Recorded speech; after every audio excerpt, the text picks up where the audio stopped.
Chapter 1: Frayed Ties. The vibrant streets of New York had grown strangely quiet over the past few years, the supernatural events that once plagued its corners having abruptly ceased. Detective Samantha Trap, once a regular at mystical crime scenes, now found herself handling more mundane police work. However, an unsettling missing person case soon drew her back towards the edges of the city's hidden world. The missing person, a young woman named Eliza Hart, had last been seen by her sister Zoe. As Trap stood in Zoe's cozy, somewhat cluttered living room in Queens, she sensed the strain of worry clouding the space. "Eliza and we started growing apart about a year ago," Zoe explained, her voice faltering. "It was after she joined that coven in Brooklyn, the Apostles of Hecate. She changed, became secretive." Trap noted this carefully, her instincts tingling. A coven could be benign or something more sinister, depending on its leadership and agenda. Did she ever mention any specific persons or activities that seemed unusual, even for a coven? Trap inquired, her mind already racing ahead. Zoe shook her head, her eyes brimming with tears. Only that they were empowering, that she felt like she belonged to something special. But after a while, she just wasn't the same Eliza. As Trap left Zoe's apartment, her determination solidified. She knew exactly who to call next. Someone who could bridge the gap between her detective skills and the arcane world Eliza had entangled herself with. The thought of reuniting with Mackie for this case brought a mix of excitement and dread. Excited because she missed their unique partnership. Dreaded because she wasn't sure what they were stepping into. Chapter 2: The Witch of Wonderlust. Mackie had spent the intervening years since the supernatural quiet descended, exploring deeper into the benign aspects of the occult, distancing himself from the dark adventures that once defined his days with Trap. When Trap's call came, his heart leapt with both anticipation and concern. After listening to Trap's summary of Eliza's disappearance and her connection to the Apostles of Hecate, Mackie knew this was no ordinary coven. Hecate, the three-headed goddess, is revered in many traditions for her wisdom and transitions, Mackie explained as they met over coffee to discuss the case. But a coven dedicated to her can vary wildly in nature, depending on their interpretation of her aspects. Deciding they needed more insight, Mackie suggested they visit an old friend who might help, Olivia, known online as the Witch of Wonderlust. Her approach to witchcraft was grounded, positive, and deeply connected to nature, a stark contrast to the dark corners they often navigated. They traveled to Olivia's home, which was as warm and inviting as her online persona suggested. The scent of herbs filled the air, and soothing music played softly in the background. Olivia welcomed Mackie with a tight embrace and a bright smile, then turned her welcoming gaze to Trap. As they settled for tea, the conversation naturally drifted to the reason for their visit. When Mackie mentioned the Apostles of Hecate, the candle on the table flared dramatically, casting long, bizarre shadows against the walls. Olivia's demeanor shifted instantly. She blew out the candle, her expression turning serious. "Stop," she commanded, her voice firm. Trap and Mackie froze, not by choice, but by some unseen force that Olivia had summoned with a flick of her wrist. Rapidly, Olivia pulled various items from around the room: herbs, a small dagger, and a worn piece of parchment. She sketched a sigil, chanted briefly, and set the parchment to burn in a small cauldron. Replacing the unsettling candle with another, she lit it with a match, the room returning to its former cozy glow. "You could have warned me, Mackie," Olivia said, a mix of annoyance and relief in her voice. "I didn't want to spoil the surprise," Mackie replied, his voice light, though his eyes stayed on the cauldron, recognizing the banishment spell she had hastily conjured. As the initial shock settled, Olivia prepared to share what she knew about the Apostles of Hecate, her insights crucial to understanding what might have happened to Eliza, and perhaps what darker truths lay behind her disappearance. Chapter 3: Echoes of the Past. In the comforting ambience of Olivia's home, surrounded by the trappings of her earthy, positive approach to witchcraft, Detective Trap, Mackie, and Olivia sat down to unravel the threads of mystery surrounding the Apostles of Hecate and the disappearance of Eliza Hart. Olivia began by explaining her initial reaction to the mention of the coven. The Apostles of Hecate are known within the witch community, but they're shrouded in secrecy. They delve into aspects of Hecate that many of us avoid, the darker, more manipulative magics that can easily spiral out of control. Trap listened intently, her detective instincts kicking into high gear. Could they be dangerous enough to be involved in a disappearance? "It's possible," Olivia replied. Hecate is the goddess of magic, witchcraft, night, moon, ghosts, and necromancy. While many honor her in benign ways, focusing on her role as a protector and guide to the otherworld, some covens take a more ambitious approach. Mackie, who had brought along his notes and references, chimed in. "We need to understand their rituals and gatherings. Could you help us infiltrate one of their meetings? Or at least get close enough to learn more?" Olivia paused, considering the implications. "I could introduce you to someone who once tried to join them, but left. She might be willing to talk." With a plan taking shape, they decided to meet with Olivia's contact the following day. The rest of their visit was spent discussing potential protective measures they could take. Olivia prepared a few talismans and shared some grounding spells, ensuring that both Trap and Mackie were equipped to deal with any unexpected magical encounters. The next morning, under a sky that seemed to reflect the brewing storm of their investigation, the trio met with Mia, Olivia's contact. Mia was a young woman in her late 20s, with an air of weariness that spoke of deep-seated fears and regrets. Mia recounted her experiences with the Apostles of Hecate, her voice trembling. "I was drawn to them because I felt lost, and they promised a sense of power and purpose. But soon, their practices began to disturb me. They were not just invoking Hecate, they were trying to manipulate her powers to control spirits and bend the wills of others." Trap's concern deepened. Did Eliza Hart participate in these rituals? Mia nodded slowly. Yes, she was more enthusiastic than most. She rose quickly within their ranks. "I left because I feared where it all might lead. I didn't want to be part of something that felt so inherently wrong."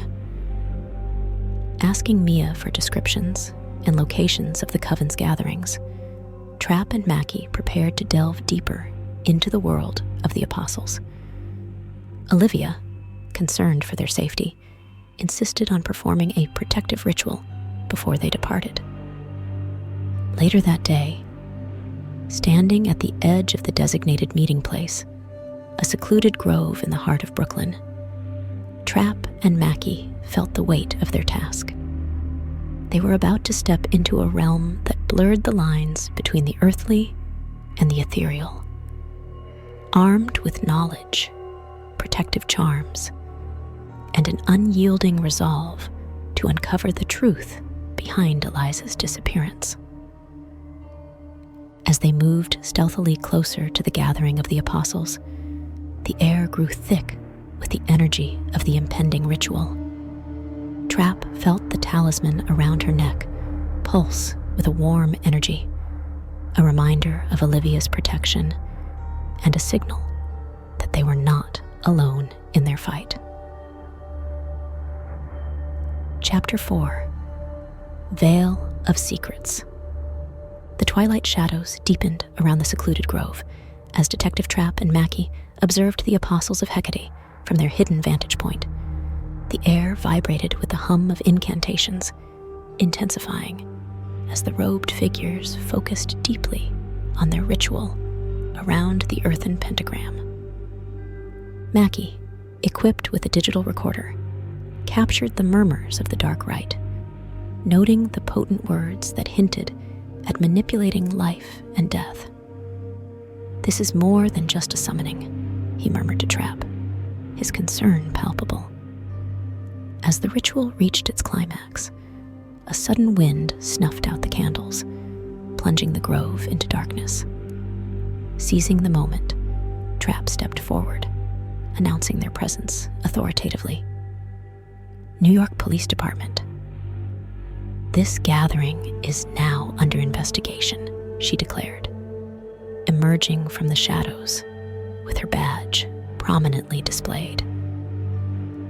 The coven members froze, their ritual interrupted. A woman at the center, her voice authoritative and defiant, responded without hesitation. "We are simply practicing our religious rites. You have no right to interfere." As the woman spoke, Mackie stepped closer, a flicker of recognition crossing his face. So did Trap. When the woman in white pulled back the hood of her robe, revealing her identity, both detectives were stunned. It was Olivia. After the gathering dispersed, Olivia approached Trap and Mackie, her expression a mix of frustration and earnestness. "Magic isn't inherently evil, as my coven only practices white magic. We've been performing a long and complicated devotion to Hecate. We're not the apostles, but many covens make devotions to her. You just don't get it. You never did," she exclaimed. Trap, taken aback, realized there were layers to their friendship she had never fully understood. "Olivia, we're here because a missing person, Eliza Hart, was last seen getting involved with a group called the Apostles of Hecate. We found this." Mackie presented the locket they had discovered near the pentagram, which held a photo of Eliza. Olivia's expression softened as she examined the locket. "Eliza was here, yes, but she left on her own terms. I assure you, our practices are for healing and protection, not harm." The revelation required Trap and Mackie to reconsider their approach. Olivia's involvement changed the dynamics of the investigation, deepening the mystery of Eliza's disappearance. Was it possible they had misunderstood the nature of Olivia's coven? Determined to uncover the truth, Trap and Mackie thanked Olivia for her cooperation and decided to delve deeper into the magical undercurrents of New York's myriad covens. They left the grove with new questions and the locket as a crucial piece of evidence, intent on exploring further the complex web of magic and its practitioners in the city. Later, at Olivia's insistence, they agreed to a meeting at her home to discuss the broader implications of their discovery and to learn more about the benign aspects of magical practice. Olivia promised to help them understand the subtleties of witchcraft beyond their law enforcement perspectives, hoping to bridge the gap between their worlds. As they prepared to leave, Trap felt the weight of uncertainty about their next steps, but also a renewed curiosity about the magical community Olivia represented, one that operated in the light rather than the shadows they were accustomed to chasing. Chapter 5: Beneath the Surface. The drive back from the grove was silent, each lost in thought. Detective Trap was wrestling with the revelations about Olivia and her coven's practices. Mackie, on the other hand, was trying to reconcile the Olivia. He thought he knew with the leader of a ritual that seemed far removed from the positive, earthy witchcraft she promoted. Back at the precinct, they pored over the new information. Trap laid out the photographs of the ritual site alongside notes from their interviews with the coven members. "We need to dig deeper," she stated firmly. "Olivia claims innocence regarding Eliza's disappearance, but we can't just take her word for it." Mackie nodded in agreement, his mind racing with possibilities. "Let's go through the evidence again, see if there's anything we missed. Maybe there's a link between Olivia's coven and the Apostles of Hecate that we've overlooked." They spent hours revisiting every piece of information, cross-referencing names, dates, and activities documented about both covens. Their search led them to discover connections between several members of Olivia's coven and known affiliates of the Apostles. This suggested a more complicated network of relationships and influences than Olivia had revealed.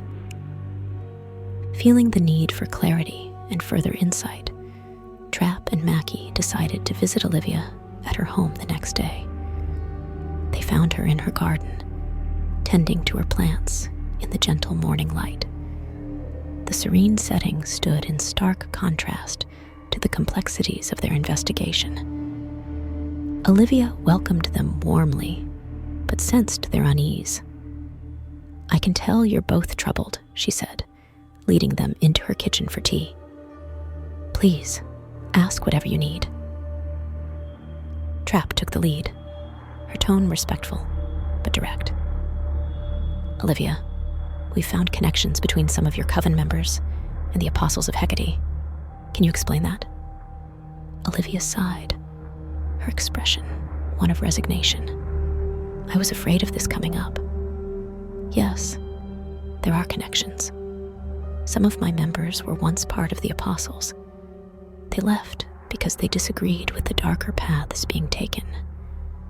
I helped them find a more positive way to express their faith and power." Mackie, intrigued, followed up. "Could any of your members still be involved with the Apostles without your knowledge?" "It's possible," Olivia admitted, her voice laced with concern. "I strive for transparency and honesty within our group, but I can't control everything everyone does outside of our gatherings." Encouraged by her openness, Trap and Mackie discussed the possibility of using Olivia's connections to gather more information on the Apostles. "We think that someone from the Apostles might be leveraging connections within your coven to hide their activities," Trap explained. "Could you help us identify potential links?" Olivia agreed, troubled by the thought that her coven could be unknowingly entangled in something sinister. "I'll do whatever I can to help. I want to protect my people and help you find Eliza." With a new plan in place, Trap and Mackie left Olivia's house, feeling a mix of relief and anticipation.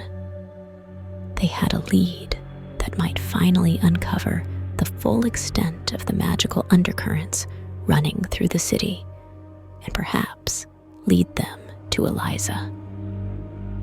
As they drove away, the city around them buzzed with the ordinary activities of its inhabitants, oblivious to the hidden depths beneath the surface that Trap and Mackie were diving into.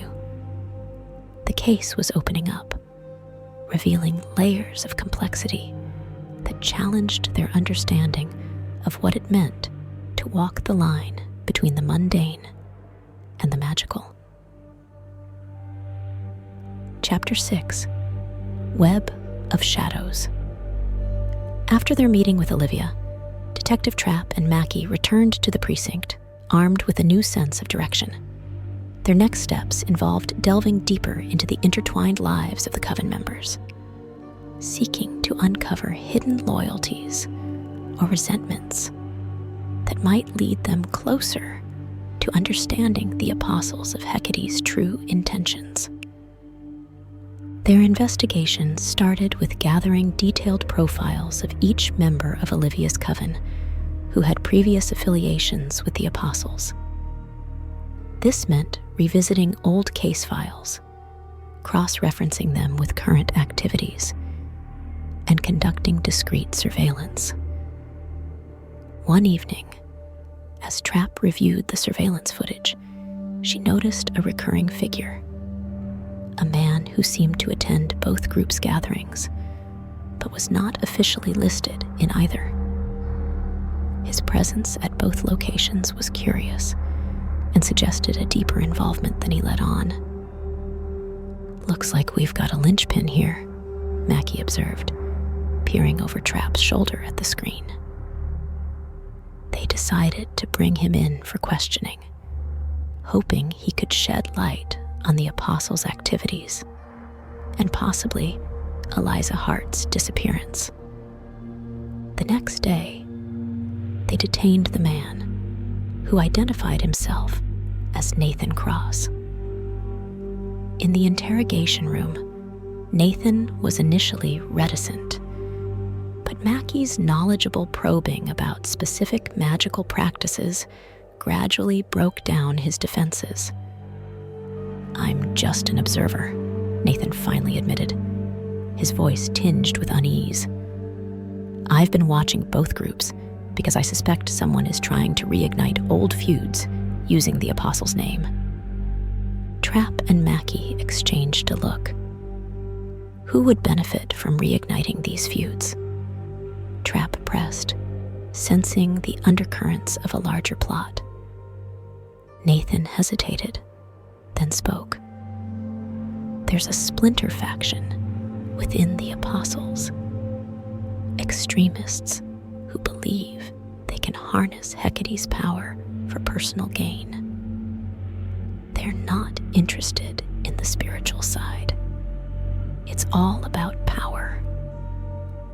He provided names and details, painting a picture of a hidden war within the shadows of the city's magical community, driven by a dangerous ambition that threatened to spill over into the mundane world. Armed with this new information, Trap and Mackie formulated a plan to infiltrate this splinter faction. They would use Nathan as their inside man, offering him protection in exchange for his cooperation. As the plan was set into motion, Trap arranged a meeting with Olivia to inform her of their findings. At Olivia's home, amidst the soothing aroma of herbal tea, Trap laid out everything they had learned. Olivia listened intently, her face clouding with concern. "This is worse than I feared," she murmured. "If they're tapping into that kind of power unchecked, it could be catastrophic, not just for the magical community, but for everyone." She agreed to assist in their plan, providing magical protections and insights that would help Trap and Mackie navigate the perilous waters they were about to enter. That night, as Trap and Mackie left Olivia's home, the city around them felt charged with an unseen energy, as if it too sensed the storm brewing on the horizon. They were stepping into dangerous territory, but with each other's trust and Olivia's guidance, they felt prepared to face whatever lay ahead. Chapter 7: Cloak and Dagger. With Nathan Cross as their reluctant guide into the darker corners of the magical underworld, Detective Trap and Mackie were poised on the edge of a risky venture. The plan was simple, but dangerous. Infiltrate a meeting of the Splinter faction within the Apostles of Hecate, gather evidence of their intentions, and if possible, find any clue to Eliza Hart's whereabouts. Late one evening, Nathan led them through a labyrinth of back alleys in Brooklyn, each turn taking them deeper into a part of the city that thrummed with an eerie energy. The destination was an abandoned warehouse, reputedly a favorite spot for the more secretive activities of the Splinter faction. Mackie, disguised with subtle magical illusions crafted by one of Olivia's trusted contacts, felt the weight of every step. Trap, always the more pragmatic of the two, checked her equipment one last time. A mix of standard detective gear and specialized magical artifacts. As they approached the warehouse, the faint sounds of chanting filtered through the night air, the cadence eerie and unsettling. Nathan paused, his expression tense. They're already starting. We need to be careful. They don't take kindly to strangers, especially now. Nodding, Trap signaled to proceed. They slipped inside, shadows among shadows, and found a vantage point overlooking an open space where the faction members gathered. The scene before them was a stark contrast to the benign gatherings led by Olivia. Here, the air crackled with raw, untamed power. The circle of practitioners focused intently on a complex ritual that seemed to pulse with dark intent. Mackie's knowledge of occult symbols came into play as he quietly narrated the significance of the artifacts and sigils being used, recording everything for later analysis. Trap, meanwhile, scanned the crowd for any sign of Eliza or information related to her disappearance. The ritual intensified, the air thickening as the faction leader, a charismatic and intense woman named Cassandra, directed the energies towards a central figure draped in a cloak. As the cloak fell away, it revealed not Eliza, as Trap had hoped, but an effigy representing Hecate, surrounded by offerings. Cassandra's voice rose, her words sharp and commanding. With this effigy, we bind our will to Hecate's, to reshape the world as we see fit. Let those who oppose us be swept aside by her might. Mackie tensed, realizing the gravity of what they were witnessing. This was no mere gathering. It was a declaration of war within the magical community and potentially beyond. Knowing they had gathered enough evidence, Trap and Mackie prepared to withdraw. But as they turned to leave, a disturbance at the entrance caught their attention. A group of rival occultists, likely tipped off about the meeting, burst into the warehouse, their arrival sparking immediate chaos. Seizing the moment of distraction, Trap and Mackie made a hasty exit, blending into the night as the sounds of magical confrontation erupted behind them. Once safe, they reviewed the night's findings, the weight of their discovery pressing down upon them. We need to move fast, Trap decided, her voice firm. This goes deeper than just a missing person case. It's about preventing a potential potential disaster. Mackie nodded in agreement, the urgency of their mission clear. We have what we need to take them down. Let's get this to the task force and prepare for the next steps. As dawn broke over the city, the stakes had never been higher. Trap and Mackie, once just partners in the fight against ordinary crime, were now central figures in a battle to protect their city from an unseen and far more dangerous enemy. Chapter 8. Breaking Point. After escaping the volatile scene at the warehouse, Detective Trap and Mackie wasted no time in coordinating with their task force. The evidence they had gathered was compelling and troubling. It painted a clear picture of the splinter faction's intentions to harness and exploit Hecate's powers for their own aggressive purposes. The morning briefing at the precinct was tense as Trap presented their findings.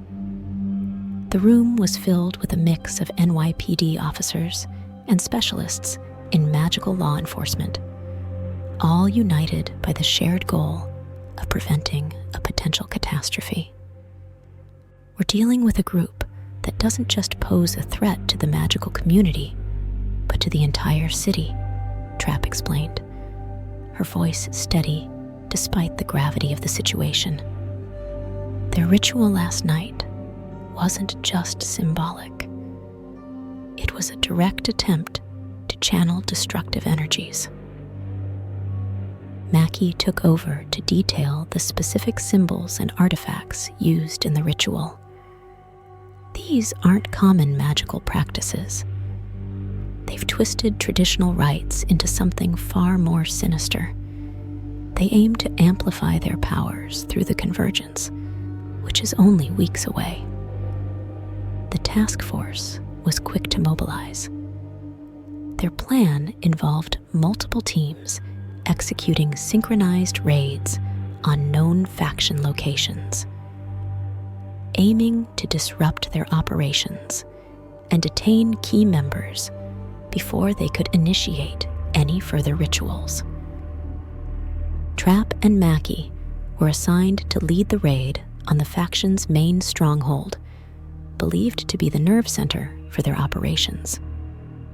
The location was an old industrial park on the outskirts of Brooklyn, heavily warded and guarded by both magical and mundane means. As night fell, the task force moved in. The air was electric with tension as Trap, Mackie, and their team approached the stronghold.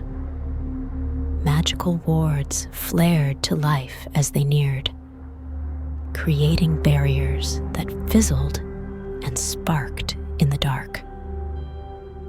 Mackie, carrying equipment that disrupted magical fields, worked quickly to neutralize the wards.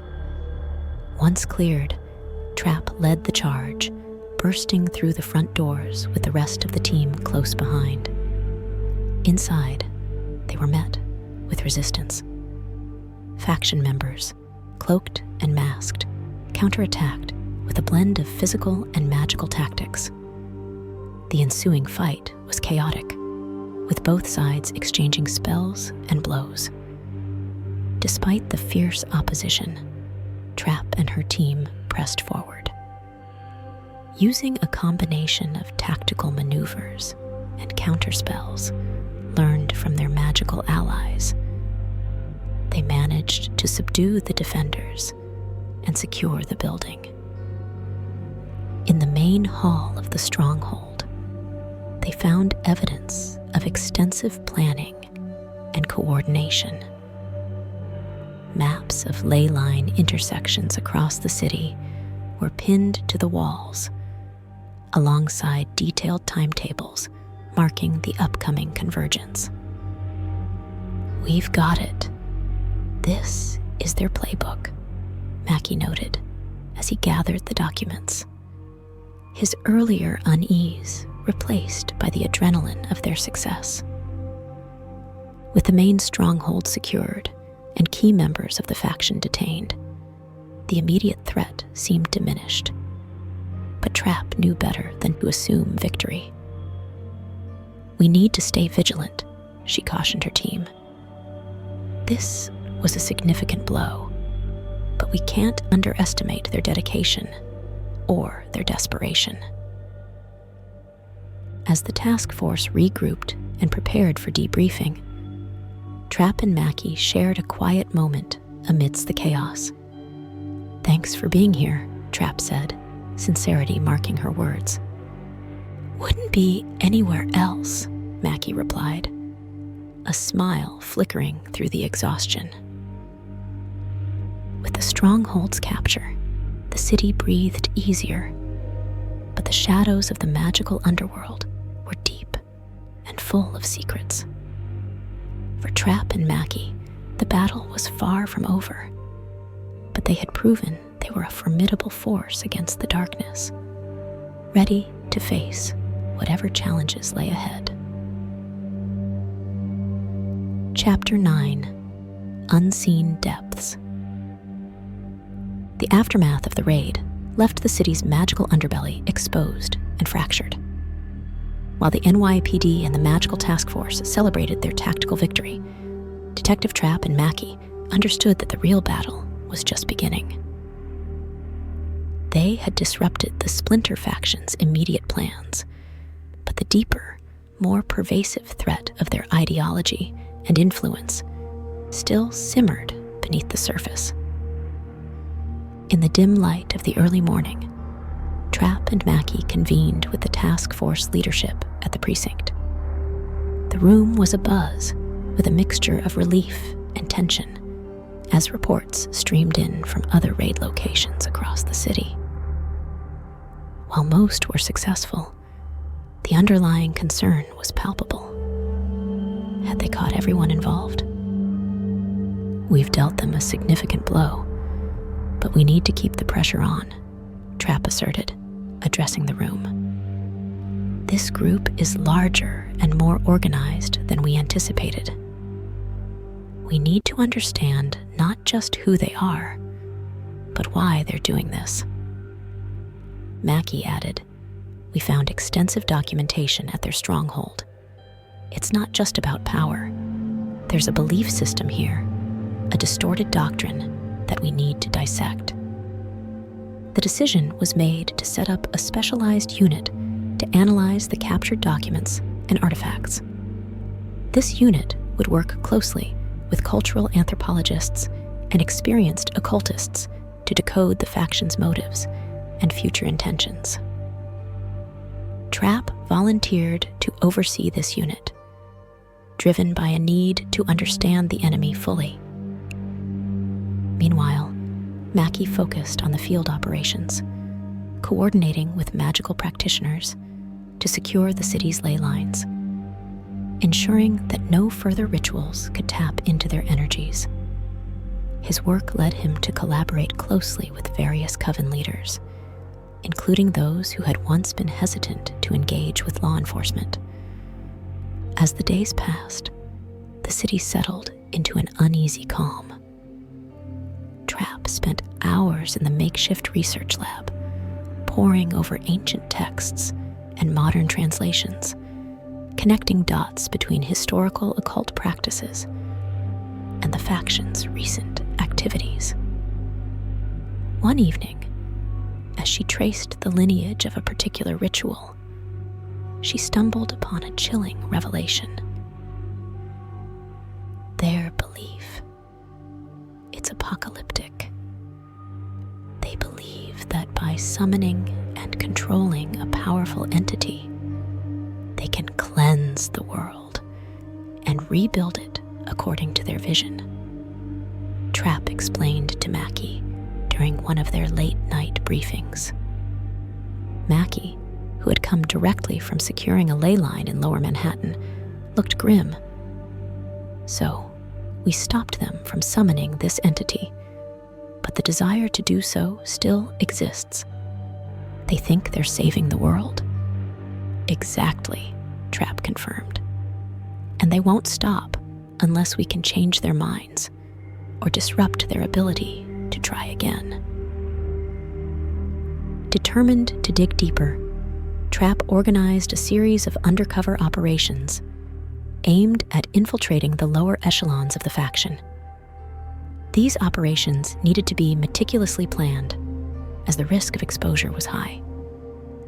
Mackie, with his deep understanding of magical security, was instrumental in crafting protections for the undercover agents. Meanwhile, in a more personal mission, Trap sought to reach out to family members of those involved in the faction, hoping to understand their motivations from a human perspective. These conversations were often painful, but provided crucial insights into how the faction recruited and radicalized its members. As autumn deepened, turning the city's lush parks into a tapestry of orange and brown, the strategic efforts of Trap and Mackie began to bear fruit. They disrupted several smaller gatherings and intercepted communications that pointed to a remaining influential core of the faction. Chapter 10. The Core Unveiled. The relentless pace of the investigation began to yield deeper insights into the faction's operations and ideology. Detective Trap, leading the specialized unit, had become adept at decoding the cryptic language and symbols found in the faction's documents. Each piece of evidence brought them closer to the core of the group's beliefs and plans. Late one October evening, while reviewing a series of intercepted messages, Trap discovered a coded conversation that mentioned a gathering at an undisclosed location. This wasn't just any meeting. The context suggested it might be where the faction's remaining leaders were planning their next major ritual. Mackie, after spending the day reinforcing magical wards around known leyline hotspots, joined Trap to analyze this new lead. "This could be the break we need," he said, his eyes scanning the coded text. "If we can find this meeting and understand their plans, we might be able to stop them for good." They decided to bring this information to a trusted cryptologist who had been aiding the task force. Working late into the night, they managed to crack the location code hidden in the messages. A derelict theater in the Bronx, long abandoned and forgotten by the city. Realizing the urgency of the situation, Trap and Mackie organized a surveillance operation around the theater. They needed concrete evidence and a clear understanding of what the faction was planning before they could act. As they observed the theater from a discreet distance, figures began to arrive, cloaked and cautious. The detectives deployed magical listening devices, crafted by their allies, to capture the conversations inside. The snippets of dialogue they gathered were alarming. Discussions of a ritual that would open the gates permanently and bring forth an entity they believed would cleanse and reshape the world. It's now or never, Trap decided, feeling the weight of their responsibility. They couldn't allow the faction to complete such a potentially catastrophic ritual. With a carefully selected team, they planned a raid on the theater, timed to interrupt the ritual without risking a magical backlash. Each team member was equipped with counterspells and protective amulets, ensuring they were prepared for any magical defenses the faction might deploy. The raid commenced under the cover of darkness, with Trap and Mackie leading the charge. They breached the theater just as the ritual began, catching the faction off guard. A chaotic battle ensued, spells clashing with countermeasures, the air thick with magical energies. Mackie focused on disrupting the ritual's focal points, while Trap confronted the faction leaders, trying to reason with them, to make them see the folly of their path. Despite her efforts, the leaders were unyielding, blinded by their fanaticism.